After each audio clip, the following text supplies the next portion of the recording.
72년 새해 벽두. 박정희의 연두회견엔 의미심장한 대목이 있었다. 정부는 그동안 자주국방 체제를 갖추기 위해서 여러 가지 시책을 펴 나와 있고 앞으로도 그것을 강력히 추진할 것입니다. 그 가운데에는 우리 국민들에게 알릴 수 있는 그런 분야도 있고 또 군사상 알릴 수 없는 그런 분야도 있긴 합니다만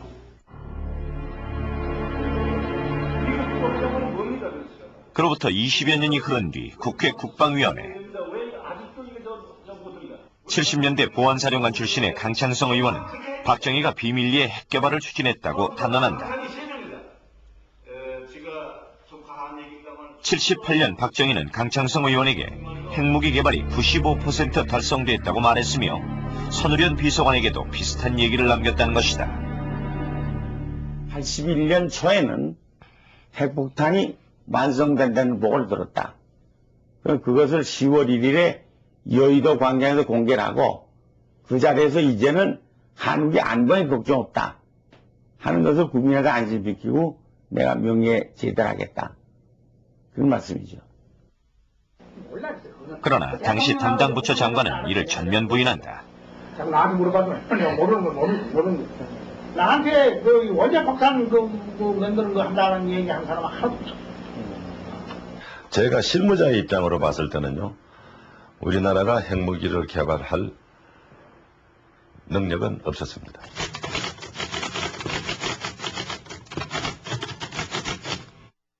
그런 막 원자력에 계신 분들이 하나의 디바이스 비슷하게 해가지고서 이렇게 무슨 플루토늄을 추출한다든지 과학적으로 연구를 한다든지 그런 거는 있을 수가 있어요. 그렇지만 그 자체는 절대 무기가 아닙니다.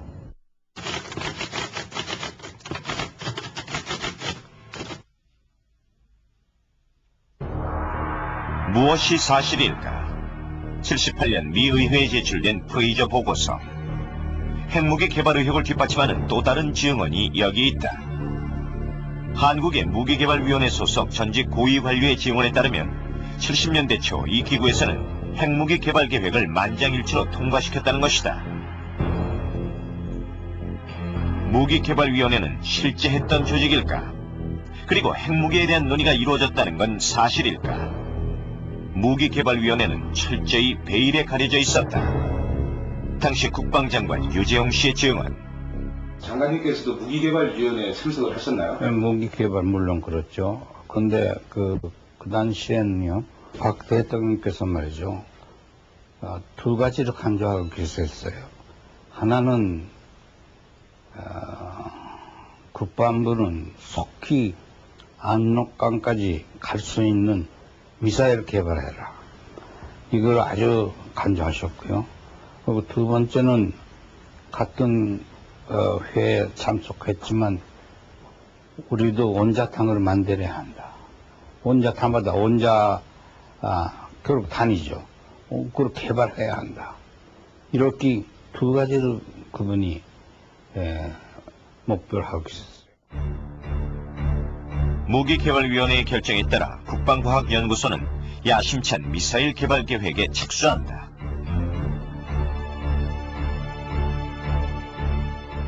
원자력연구소에는 특수사업부를 신설, 파격적인 대우로 해외 과학자들을 대거 유치한다. 두 가지 사업을 직접 관장하기 위해 청와대 내엔 경제 2수석실이 설치됐다. 박정희를 자극한 직접적 계획에는 당시 정보기관에서 입수한 한 편의 북한 홍보 영화였다고 전한다. 당시 남한이 재래식 대포를 만들고 있을 때 북한은 70kg급 지대지 유도탄과 첨단 고속정을 자체 생산했다. 군사력과 공업화 수준에서 북한은 남한을 크게 앞지르고 있었다. 박정희의 위기의식을 더욱 부채질한 것은 급변하는 국제정세였다. 1969년 닉슨은 아시아의 방위는 아시아인의 힘으로 한다는 내용의 괌 독트린을 발표한다.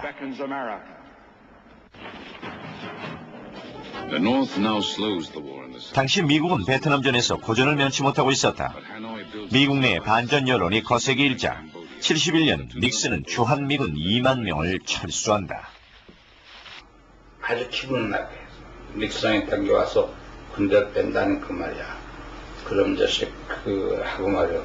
아주 욕도 하시고 괘씸하게 생각했는데 말이야. 김일성이가 가령 무슨 구실을 잡아가지고 전쟁을 도발을 했다. 자, 미군은 다 돌아갔다. 한미 방위 조약도 없어졌다. 미국이 군대를 보내가지고 그걸 막아주겠느냐?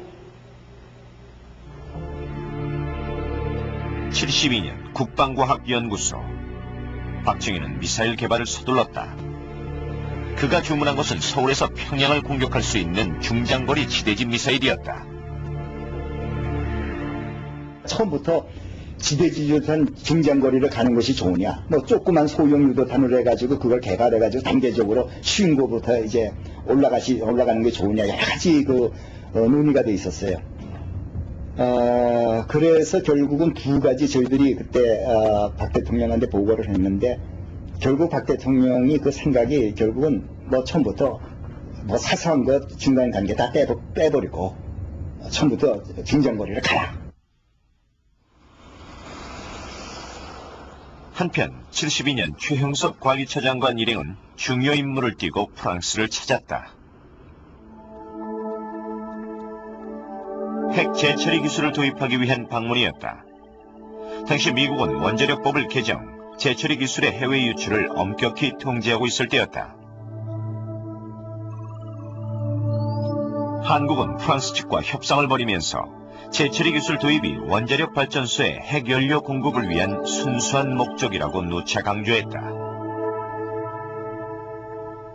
재처리 공장도 파일럿 플랜트가 필요하다고 해서 그게 협의가 돼서 다 끝이 났단 말이에요. 근데 그저까지만 해도 우리 입장에서는 뭐 군사적으로 이용한 데는 물론 우리의 생각은 있었지만 실질적 아직도 거기에 대해서 대외적으로 군사적으로 뭐 이용한 데는 한마디도 안 했으니까. 재처리 기술은 사용하기에 따라 평화적으로도 군사적으로도 이용될 수 있는 기술이다. 재처리를 통해 원전 핵연료를 재활용할 수 있는데 필요에 따라서는 핵폭탄용 플루토늄을 추출해낼 수도 있다. 마침내 75년 4월 프랑스 상고왕사와 재처리 시설 및 기술 용역 계약을 체결한다. 그러기까지 한국과 프랑스 실무진 사이에는 치열한 격론이 오갔다. 재처리 순도를 어디까지로 할 것인가가 문제였다. 결국 한국은 핵무기용 수준까지 협상을 끌어올린다. 물론 우리가 그 캐치프라이즈로 내세운 것은 그 peaceful use of nuclear energy, 원자력의 평화적 이용이었어요. 근데 뭐 감출 일도 없으니까 내가 얘기하는데, 아울러 핵 개발 의도가 분명히 있었다는 건 틀림없어요. 공공연히 우리가 핵 개발을 한다고 표방은 못해요. 지금도 그 말을 하기는 좀 난처점이 있지만은, 그렇지만 핵 개발을 위한 기술을 확보해야겠다는 것을 염두에 둔 건 틀림이 없었고. 핵무기 개발을 염두에 뒀다는 건 당시 재처리 대상을 3가지 원자로로 설정한 데서도 드러난다. 우리나라가 갖고 있지도 않았던 NRX 원자로를 여기 포함시킨 것은 눈여겨볼 대목이다. 이 NRX라는 원자로는 타는 정도, 이게 번업이라 그래요. 이게 작거든요. 그래서 상대적으로 순도가 높은 물질을 얻을 수 있는 핵연료를 장전하는 원자로예요. 그러니까 그 원자로를 NRX 노형에서 나오는 핵연료도 처리할 수 있도록 했다는 게 의도가 무엇이었다는 게 이제 여러분이 미루어 짐작할 수 있을 거예요. 그래서 같이 그때 넣어서 했거든요. 재처리 개념 설계에 포함된 3가지 원자로는 경수로형, 중수로형, 그리고 실험용 원자로 NRX다. 핵무기 생산을 위한 고순도의 플루토늄을 얻을 수 있는 것은 NRX형. 인도가 핵무기 실험을 한 것도 NRX를 이용한 것이었다. 같은 해 캐나다로부터 중수로 도입 계약도 체결됐다. NRX를 구매하기 위한 하나의 방편이었다. 이 카나다의 연구용 원자로 도입은 그때 카나다가 자기네의 소위 산업용 원자로 그러니까 발전로를 한국에 팔고 싶어 했습니다. 굉장히요. 그래서 저는 이제 그걸 이용해가지고 실험용 원자로 NRX도 도입할까 싶어서 그 얘기가 다 마무리돼 갔어요. 한국과학원 당시 TV의 홍보 프로그램에서도 정부의 핵 개발 의지를 엿볼 수 있다. 뛰어난 과학자들이 식량 자원, 에너지 개발에서부터 핵 물리학에 이르기까지 연구하고 있다. 지금 외국에서 활약하고 있는 과학자까지 합쳐서 한국 과학의 힘을 모으면 우리 힘으로 핵 개발이나 인공위성 발사도 할 수 있지 않을까. 그것은 결코 허황된 꿈이 아닐 만큼 한국의 과학은 국력의 성장과 함께 놀랍게 발전하고 있다.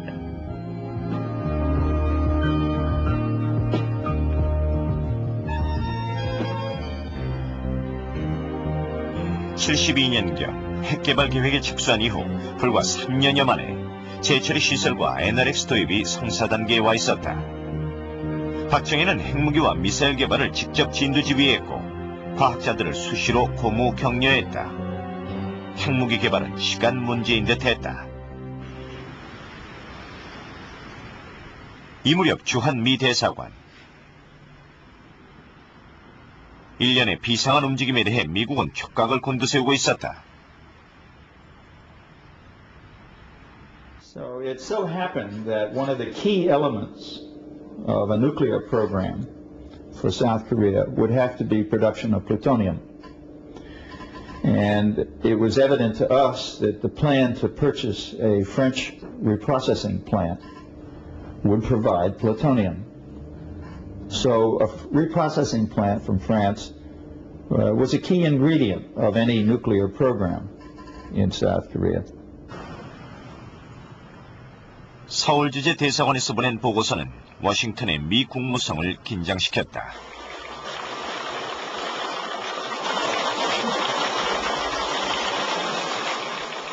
미 국무성은 사태를 분석하고 그 대응 지침을 긴급 타전했다. 75년 3월 4일 발신 미 국무장관 키신저, 수신 서울 주재 미국 대사관. 제목: 한국의 핵무기와 미사일 개발 기획.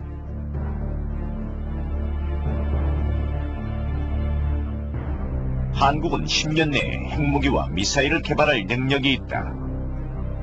한국의 핵무기 보유는 북한과 일본뿐 아니라 소련과 중국 그리고 미국의 불안 요인이 될 것이다. 우리는 한국이 핵 확산 금지 조약 NPT에 가입하도록 압력을 가해야 한다. 그로부터 보름 뒤 국회는 본회의에 상정된 수십 건의 안건과 함께 토론 없이 1분 만에 NPT 비준안에 동의했다. 미국의 압력도 있었지만 군사적 목적의 핵개발을 감추려는 의도도 있었다. 한국의 핵개발 정보는 어떤 경로로 미국 측에 전해진 것일까? Well, it was late in 1974 that the U.S. government became first aware of this. Earlier in 1974, the Indians had exploded a nuclear device in the Rajasthan desert, which alerted people in the U.S. government to the dangers of nuclear proliferation or the spread of nuclear weapons throughout other countries. And they began looking around the world at different places to see whether there was any possibility of nuclear weapons development. And one of the people who was an American official at the time told me when we got to Korea, everything fit into place. Suddenly they realized from information that was being gathered by the American embassy, largely in Seoul, that the Korean government was working on a nuclear weapons development program.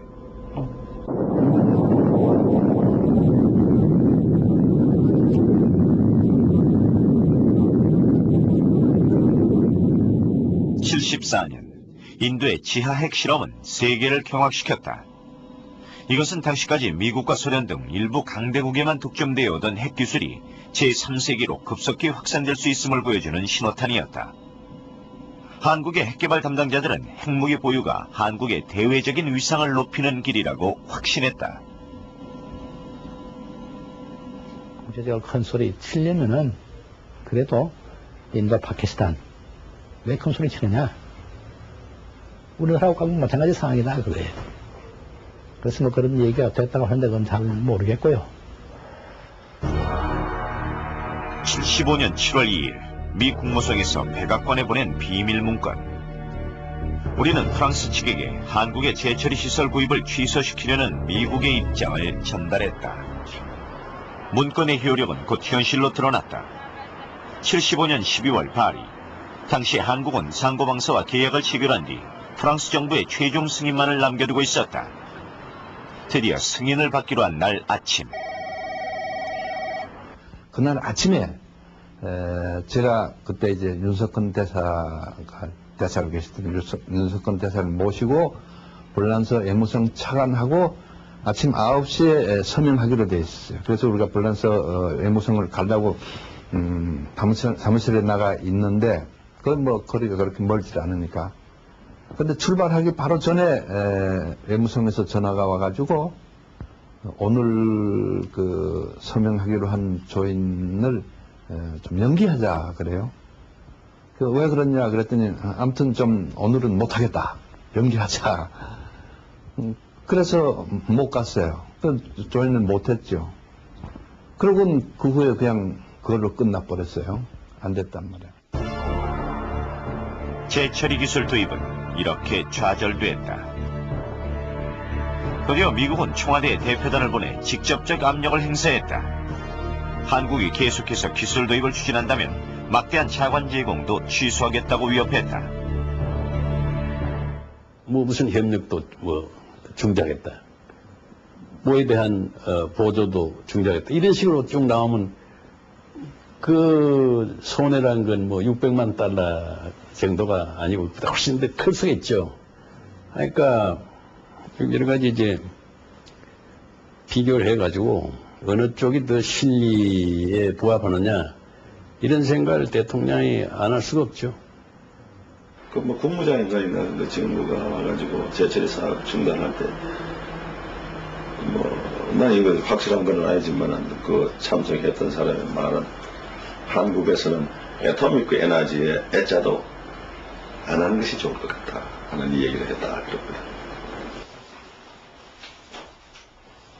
이 일을 계기로 미국은 한국에 대한 핵사찰을 강화했다.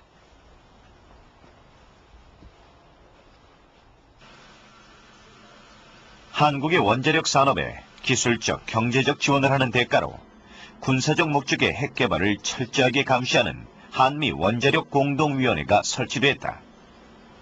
군사적 목적은 물론이고 원자력의 평화적 이용을 위한 재처리 기술조차도 전면 금지됐다.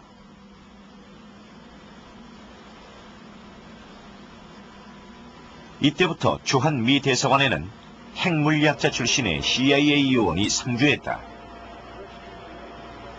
불시에 원자력 연구소를 방문, 시설과 연구 상황을 샅샅이 검색했다. 원자력과 관련된 일거수일투족은 모두 미국의 감시 대상이었다. 난 절대 보여줄 수 없으니까 그냥 돌아가라. 이렇게 얘기할 상황이 아니었던 것 같아요. 네 조금만 잘못하면은 이런 불이익을 주고 이런 도움을 중단하고 그러니까 글쎄 그 비중 있는 정부 인사 여러분은 잘 모르겠지만은 내 자신도 불쾌하긴 하면서도 실제로 이런 불이익을 주면 어떻게 하느냐 이런 염려가 조금 없었던 것도 아니에요. 나라로서는 좀 부끄러운 일이죠. 다른 나라의 압력을 받아가지고 자기 돈 써서 자기가 뭘 하겠다는데 말이지. 비서실장이 안 하겠다는 각서까지 서명하는 건 나라 봐서는 건 국치라고 봅니다. 당시 과학자들은 좌절감을 느꼈다. 박정희는 미국이 전면 개입하리라는 것을 미처 생각하지 못했을까? 이 무렵 박정희의 태도엔 무언가 석연치 않은 구석이 있다. 한국에 대한 미국의 내세가 한창 진행될 무렵인 75년 6월 12일, 박정희는 워싱턴 포스트지를 통해 한국은 핵개발 능력을 갖고 있으며 유사시 핵무기를 생산할 것이라고 공개적으로 천명한다. 그로부터 불과 2주일 뒤 최형섭 과기처 장관도 코리아타임즈와의 회견에서 한국은 가까운 시일 내에 핵무기를 개발할 수 있다고 선언한다. 핵개발 의도를 공개적으로 드러낸 것이다. 그걸 갖다 한다면 비밀리에 했어야 할 거고 공개해가지고 그거 수감는 거란 말이지. 그걸 갖다가 어느 정도 엑스포즈 했다는 게 그게 과연 국가적인 의지가 꼭 있었겠냐 하는 게 이제 지금 와서 보면 조금 의심스럽고, 이 일을 너무 열어놓고 했어요, 사실은. 뭐 기억하시겠지만은 그 인도에서 핵폭발 실험을 했고 뭐 그런 일들이 동남아에서 막 발생하고 있던 때예요. 파키스탄도 핵 개발에 주력을 했던 때고. 그래가지고 굉장히 그 미국으로서는 이 동남아 지역에서 발생하고 있는 핵 개발 의도에 관해서 굉장히 신경을 쓰고 있는데, 우리는 그 특별한 보안 장치를 하지도 않고 그냥 했던 거죠. 어떤 프로젝트 매니저가 있어가지고 돈도 다 가지고 이걸 갖다가서 테스트 앤 이발리에이션서부터 모든 거기에 들어가는 건 모든 걸 다 점검해가면서 뭔가면 이제 계획이 진행돼야지 그게 될까 말까 하는 건데, 그런 거 없이 그게 이것에서 뭔가면 10가지 중에 한 가지 우리가 뭐 좀 연구를 했다, 뭐 이런 거 한번 우리가 설계해봤다, 그거 가지고 되느냐고 말입니다. 저는 천만의 말씀이라고 말입니다. 실제로 핵무기를 생산할 생각이었다면 완성 단계에 이를 때까지 철통 같은 보안을 강구했어야 옳았다. 왜 박정희는 자청에서 핵무기 개발 의지를 외신에 흘리고 실제보다 과장되게 핵기술력을 과시한 것일까? アメリカのその在韓米軍撤退をやめさせる一つの威嚇というと変ですけども、弱者の恫喝といいますか、もし撤退するなら我々は核兵器を作るぞというそういう戦略、外交戦略を取ったのかもしれません。それは十分考えられたことだと思います。 박정희가 핵무기를 직접 보유하려고 했다기보다는 외교적 카드로 이용하려 했다는 지적이다. 그렇다면 박정희가 핵 개발이라는 배수진을 치고 미국과 벌인 흥정의 성과는 무엇인가? 이 무렵 슐레진저 국방장관의 이례적 발언은 하나의 단서가 된다.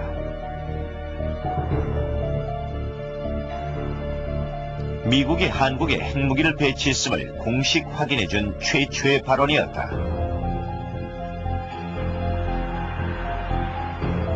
미 의회에 보고된 바에 따르면 미국은 58년 이후 한국에 핵무기를 배치해왔다.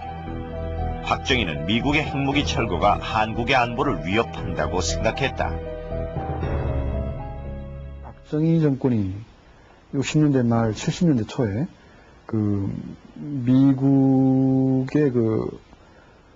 미국을 한반도에 더 꼭 붙들어 매기 위해서 제주도를 미국의 핵기지로 제의한 일이 있습니다. 이제 그 당시에 미국은 중국과 핑퐁 외교를 통해서 관계를 정상화하려고 하는 시점이었고, 그래서 이제 중국과의 관계를 생각해서 제주도에다가 핵기지를 만드는 것을 이제 미국이 스스로 거부했습니다. 그런데 아무튼 박정희 정권이 한반도를 미국의 핵기지로 만들려고 하는 것에 노력을 했었고, 또 그것이 안 되고 난 다음에 스스로 핵무기를 만들려고 했었는데요. 박정희의 일관된 요구는 남한에 있는 미군 핵무기를 철거하지 말라는 것이었다. 인권 외교로 유명한 카터조차도 이 요구를 거부하지 않았다. 카터는 한국을 다녀간 직후 자신이 대통령 선거에서 공약으로 내세웠던 철군 정책을 사실상 백지화한다. 박정희와 카트 행정부 사이에 약간의 감정적 언쟁은 있었을지 몰라도 군사 전략에 있어서는 큰 마찰 없이 합의에 이르렀던 것이다. 박정희 말기에 미국과 불화가 심했다는 한간의 소문은 다소 과장된 감이 있다. 당시 양국 관계의 단면을 보여주는 흥미로운 기록이 있다.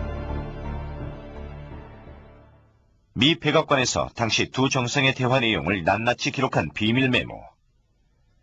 북한엔 탱크가 2000대인데 남한엔 850대밖에 안 됩니다.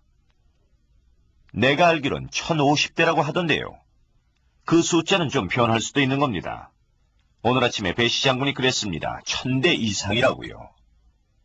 이어서 카터는 박정희에게 방어용 해구산이 여전히 필요하냐고 물었다. 대답은 명쾌했다. 그렇소. 한반도에 미 지상군이 소위 단거리 핵 병기를 들여온 것이 그 이후 그걸로 해서 들어왔습니다. 한반도를 완전히 미국이 핵으로 핵 문제에 관한 한 한반도는 미국 핵으로 완전히 이건 보호해주겠다. 그렇게까지 얘기가 됐어요. 제철이 시설 도입은 무산됐지만 박정희의 방위산업과 핵개발 사업이 완전히 중단된 것은 아니었다. 76년 1억 8천만 불을 투자해 조성한 창원공단은 방위산업을 위한 전초기지였다. 박정희는 미국 관리들에게 틈나는 대로 창원공단을 시찰하도록 권유했다. 미군 철수로 인해 남한이 공산화된다면 이만한 무기 생산기지가 모두 적에게 넘어갈 수 있다는 점을 주지시키려 했던 것이다. 도입이 금지된 NRX의 차선책으로 캔두형 중수로 구입 계획도 추진됐다.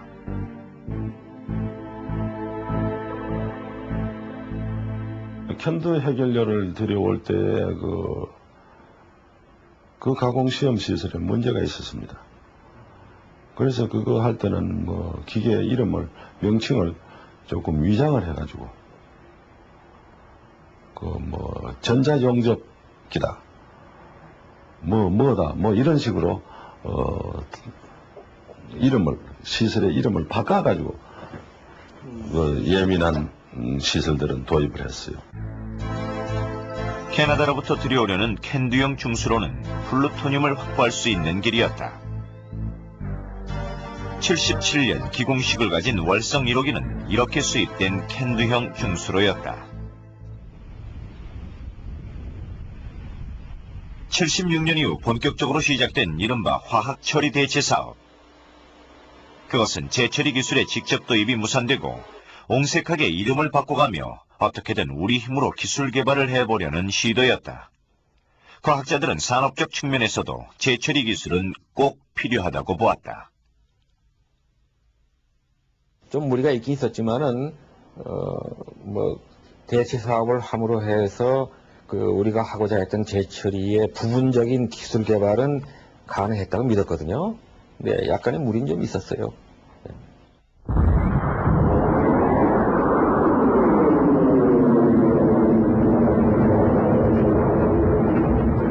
78년 9월 한국형 지대지 미사일 백곰이 시험 발사에 성공했다. 박정희가 주문했던 대로 서울에서 평양까지 갈 수 있는 사정거리 180km급 유도탄. 여기에 핵무기 기술이 결합된다면 곧바로 핵미사일로 둔갑할 수 있는 가공할 무기였다. 탄두를 뭘 하느냐, 어떻게 하느냐, 그게 이제 핵이자, 그러면 핵개발탄이 되는 거고 핵탄두가 되는 거고 그렇죠. 그래서 정말 옵사 레코드를 해서 시도를 한 것만은 사실이고 그렇습니다. 76년을 기해 남한의 총군사비는 이미 북한을 앞지르기 시작했고 핵곰의 성공으로 한국은 세계 7번째 미사일 생산국이 됐다.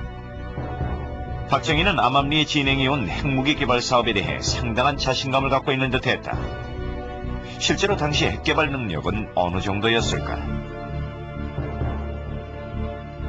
당시 과학자들의 지배적 의견은 화학처리 대체 사업으로 진행된 토막 기술로는 핵무기 생산이 사실상 불가능하다는 것이다.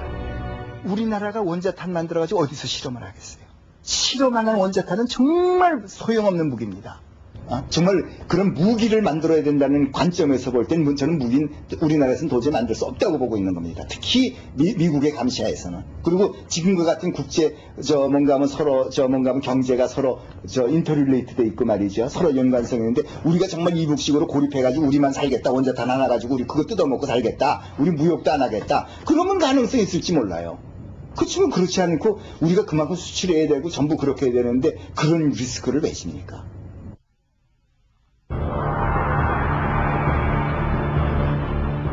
물밑에 가라앉았던 박정희의 핵개발을 화려한 신화로 부활시킨 것은 한 권의 소설이었다. 93년 김진명의 가상소설 무궁화 꽃이 피었습니다는 미국의 핵물리학자 이휘소의 죽음을 모티브로 삼고 있다. 이휘소의 죽음은 단순한 사고사가 아니라 박정희의 핵개발을 견제하려는 조직적 암살이란 것이다. 실제로 이휘소 박사는 어려서부터 소문난 수재였고 차기 노벨상감으로 불릴 만큼 탁월한 과학자였다. 그러나 핵개발에 참여한 사람들은 하나같이 이휘소의 관련설을 부인한다. 근데 이 친구는 핵개발하고 상관없고요. 그 소립자에 대한 증거입니다. 핵개발하고 전혀 상관없는 사람이에요. 그래서 그건 뭐 진짜 소설이고요. 그리고 박 대통령을 만났냐 안 만났냐 그런 얘기가 있는데 그때 청와대에 왔다면은 저를 만났지. 동기동창인데 박 대통령을 만났을 리도 없고요. 그건 뭐 또 하나의 쟁점, 박정희의 죽음은 미국에 대항한 핵개발 때문인가? 12.6에 대한 미국 정부의 문서도 지금 공개가 안 되어 있습니다만은 미국의 어느 문서 보관소에서 먼지를 덮어쓰고 있겠습니다만은 그게 또 공개되면은 좀 더 소상하게, 왜냐하면 이 이승만 박사를 축출하려던 계획이 최근에야 밝혀진 거 아닙니까? 옛날에는 다 생각도 못했던 12.6은 그것보다는 좀 더 미국의 관련에 대한 심정을 사람들이 많이 갖고 있습니다만은 그것도 언젠가는 공표될 날이 있을 걸로 저는 생각하고 있습니다. 김재규가 미국 사람들하고 만날 때 자기 혼자서 만나가지고 영어가 이렇게 마음대로 구사가 안 되지니까 통역관들이 좀 되지 않습니까? 본인 진술과 관계없이 그 외국인하고 만났을 때 통역했던 사람 전체 조사를 다 했습니다. 그래서 그 부분은 없었습니다. 결국 음모가 있었다고 하면은, 지시를 했다고 하면은, 김정일가 그걸 말하지 않을 수가 있어? 해야지. 왜 그렇다? 웃기는 얘기지. 지금도 뭐, 어떤 시민들은 뭐, LA 갔더니 뭐, 낚시하는 걸 봤다. 뭐, 이런 식으로 말하는 건 몰라서 그런 것이지.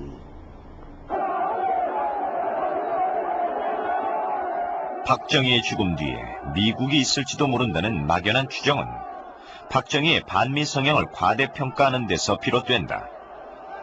76년 코리아 게이트 이후 불거진 미국의 청와대 도청설은 국민들의 자존심을 건드렸다. 박정희는 미국이라는 골리앗에 대항하는 고독한 다윗으로 부각됐다. 유신과 긴급조치의 시대, 박정희의 아성은 이미 흔들리고 있었다.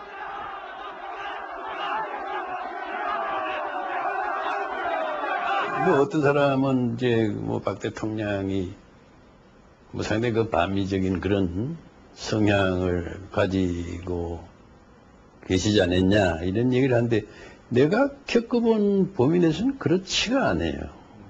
인도 그때 간디 수상도 74년에 핵개발을 핵폭 실험을 단행한 것이 그때 이제 국내 정치 불안을 해소하는 하나의 방법으로서 핵개발을 함으로써 이제 관심을 좀 다른 데로 돌리는 이런 했다는 겁니다. 그래서 또 우리도 지금 그런 사람이 있지 않습니까? 북한이 핵개발을 하면 그거 얼마나 장하냐 하는 이런, 그러니까 우리가 못하면 북한이라도 하면 통일될 때 우리가 그걸 쓸 수 있지 않느냐.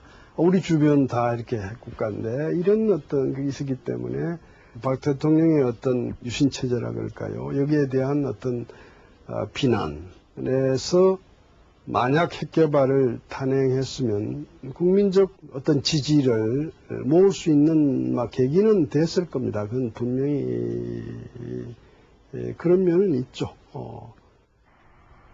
박정희 시대에 군사적 의도로 옹색하게 추진되던 대체 사업은 80년대 이후 흐지부지 되었지만 원자력의 산업적 기반을 닦는 데는 유용한 밑거름이 되었다. 현재 전국의 원자로는 모두 14기, 세계 8위의 원자력 국가다. 핵에 대한 논의도 다양해졌다. 80년대 대학가의 반미 투쟁이 본격화하면서 처음으로 거리에 반핵 구호가 등장했다. 하지만 91년 비핵화 선언 이후 대학가의 반핵 시위는 점차 수그러든다.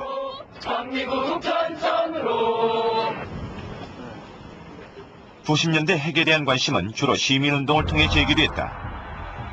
환경단체들은 핵무기와 원전 핵노출 사고의 위험성을 경고했고 핵 폐기물 처리장을 둘러싸고 지역 주민들의 항의가 잇따르기도 했다. 94년 북한 금창리 핵사찰을 계기로 핵은 또 한 번 현실의 문제로 다가왔다. 실체가 모호한 가운데 북한은 미국을 상대로 밀고 당기는 협상을 벌이고 있다. 북한 핵은 70년대 박정희의 핵 개발을 되돌아보게 하는 거울이다.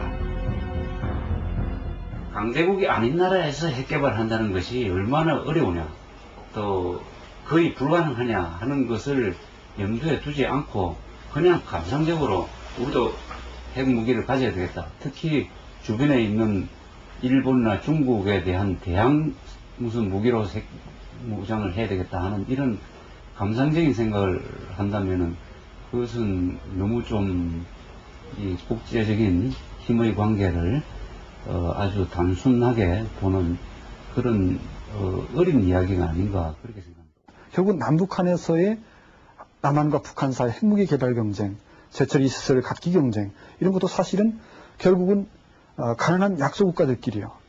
내부의 문제인 것이거든요. 강대국에 대한 민족주의적인 저항의 문제가 아닙니다. 그러니까 약소국가들끼리 서로 그 치명적인 그 파괴의 무기를 가지고 서로 경쟁하는 가운데서 나온 문제인데 그것을 국내의 일부 그 정치 세력들이 그것을 개발하고 보유하는 것이 마치 세계 질서에서 강대국에 대한 민족주의적인 저항인 것처럼 민족주의적으로 정치적으로 왜곡하고 있는 것이죠.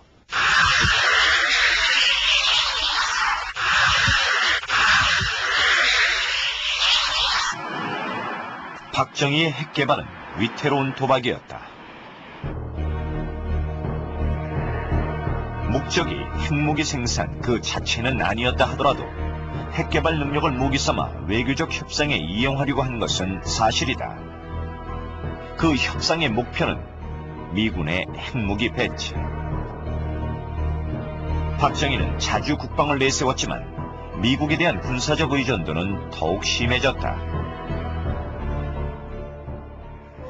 잘 먹을 수 있습니다. 모르지만은 그거는 어디 70년대 국방과학연구소와 키스트에서 일했던 창립 멤버들은 요즘도 한 달에 한 번씩 친목회를 갖는다. 80년대 무더기 해고로 골뿔이 흩어졌던 동료들이다. 저는 주는 건데 이렇게 지금 몇 킬로 날아간 겁니까? 한 200km 날아갔죠. 지금 좀 있으면 우주 한 바퀴, 지구 한 바퀴 돌았을 텐데 말이야. 젊었을 땐 국산 미사일을 개발하겠다는 과학자의 폐기 하나로 앞만 보고 내달렸다. 자주 국방의 사명감도 있었지만 세월이 흐른 뒤 비로소 깨닫게 되는 교훈이 있다. 사실은 저는 늘 가슴에 하나 뭔가 한 것이 유도탄을 우리가 개발을 했기 때문에 이북이 지금 대포동 프로젝트를 시작을 한 겁니다. 그때 간첩 보냈어요. 그래서 다 찍어갔습니다. 그것이 참 저는 불행하게 생각해요. 우리가 그거 하나를 에스컬레이트 했기 때문에 이북이 저 먹지도 못하면서 그 돈 들여가지고 저거 개발을 했단 말이에요. 제가 평화주의자가 돼서가 아니라 원자탄은 우리 가지면 안 됩니다. 가질 필요가 없어요. 그 쓰지도 못할 그 국력을 그렇게 돈을 많이 들어서 왜 그걸 가집니까? 그 국력 그거에 도움 안 돼요.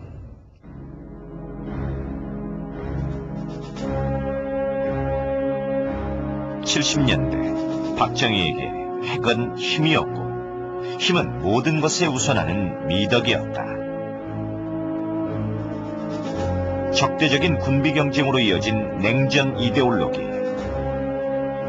그것은 박정희가 우리에게 남기고 간 또 하나의 유산이다.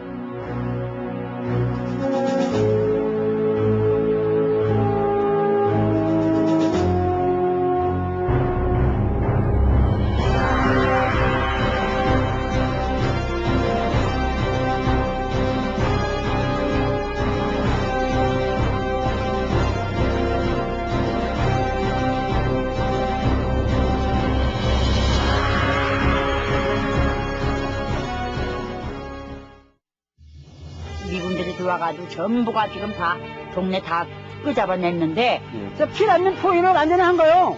얼마나 쏘는지 나오니까 막 미국 사람들이 제대로 맞은 사람은 여기서 그 자리에 다 죽고